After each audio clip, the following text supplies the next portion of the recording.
It's about time, it's about time.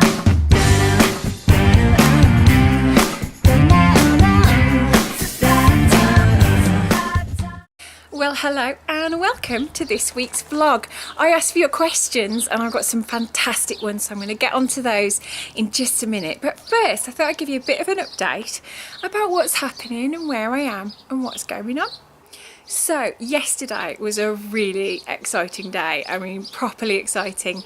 I got invited to go down to London by the audio team at Pam Macmillan, who are producing the audio book, or the audio version. I don't know if do you call them audiobooks now?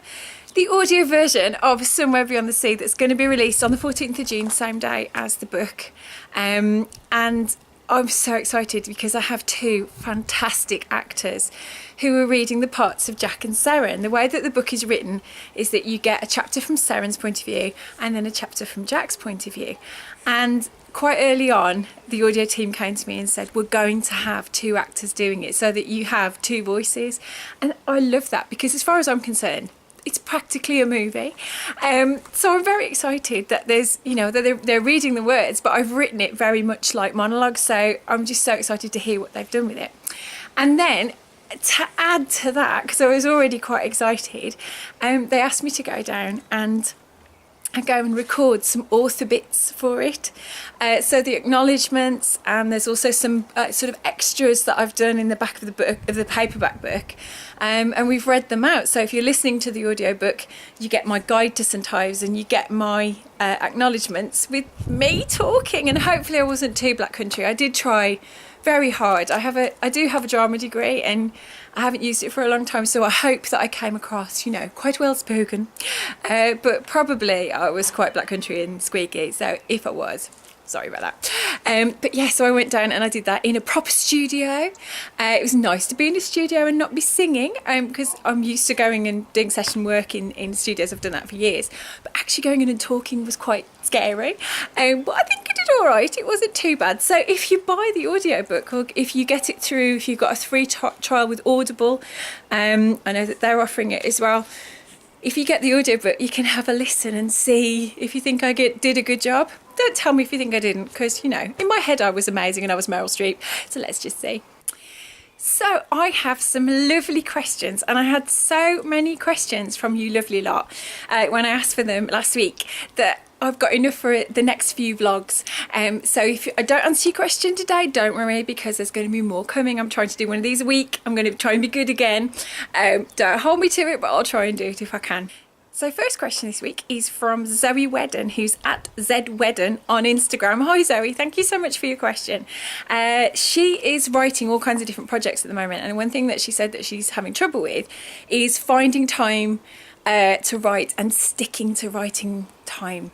First off, it proves you're a writer, because we always have so many more ideas than we know what to do with. And also, as soon as the idea starts to get a bit tricky, or you have to do some plotting or something like that, it can be really easy to put that down and pick something else up. And I've been guilty of this in the past. I think I always will be. It's always something I have to keep myself in check with. I think the key for me has been to pack my mind with the story, to get really into the nitty-gritty of the story and to be thinking about it when I'm not writing. You tend to think if you want writing tips, it's how to write. Well, a lot of the time it's actually how to use your time to get excited about the story. So my first tip would be, when you're not writing or you can't write, be thinking about the story, be thinking about the characters, be thinking about who play them in the movie, anything that gets you into that story. The other thing to do is to set a deadline and say, right, so I need to have a chapter written by the end of next month, or I need to have 3,000 words written by the end of the year, or, you know, give yourself a really long deadline, but have a deadline, mark it on the calendar and work towards it. So I hope that answers your question. So next question is from Tina Louise. Hi Tina. She's Tina Louise Reads Books on Instagram. All my questions are from Instagram today, so thank you very much. I do love my Instagram lovelies. You're all lovely. Tina wants to know, what is my favourite genre to read and who are my favourite authors? Well, I like reading a lot of different types of book, and I think as time goes on, I think I end up reading more different genres, because I'll see things on Twitter that I think look interesting and I'll go and read them. Book that I read recently that I really adored is Anthony Horowitz's book Magpie Murders, which is it's a bit of an Agatha Christie type mystery within a mystery, and kind of on paper it wouldn't necessarily be something that I'd gone for, but I could not put the book down. Absolutely loved it. In terms of genre, I'm a massive crime fan. I love reading crime thrillers. I love police procedurals. My favourite writers are people like Anne Cleeves, Ian Rankin, Steve Kavanagh, Luca Vesti. I love Simon Toyne, who writes these crazy, don't breathe through the entire book thrillers. Another writer I really love is Emma Kavanagh. If you've ever read any of her books, you need to go and read them because they're brilliant. She writes these sort of twisted thrillers, but they always have really fascinating characters at the heart of them as well. And so while you're trying to work out what could possibly happen next, you're also fascinated about why the characters are doing what they're doing, and that for me makes a really compelling story. I also love comedy writers, so I love people like Terry Pratchett was my absolute favourite. I love Neil Gaiman. He can be funny, he can be scary. I quite like that. I love his imagination, which is just out of this world. I also love Sarah Addison Allen. If you've never read any of her books, pick them up. They're kind of magical realism before anybody else was doing them, and they're just beautiful, lyrical, absolutely irresistible stories that just give it a different take on things, which I love. So I hope that answers your question. Thank you very much. And my last question this week, but like I said, if I haven't answered your question this week, don't worry, because there'll be more in the next vlog. This is from Nicole Nelson. Hi Nicole, who's Nelson the Nerd, at Nelson the Nerd on Instagram. And she wants to know, who is my favourite character that I have written and why? And she said that her favourite character that I've written is Elsie Maynard from When I Fall in Love. And I love Elsie. I really love that book actually, because when it came out, not many people knew it was there, and then kind of there's been a real slow burn of people discovering it, and I'm really proud of that. Now, obviously, I love all my characters, even the ones that are really naughty. In fact, the naughty characters are the most fun to write. In recent years, I love Renée Silver from Searching for a Silver Lining. I love Anna Brown because she's quite quiet and kind of the discovery that she goes on.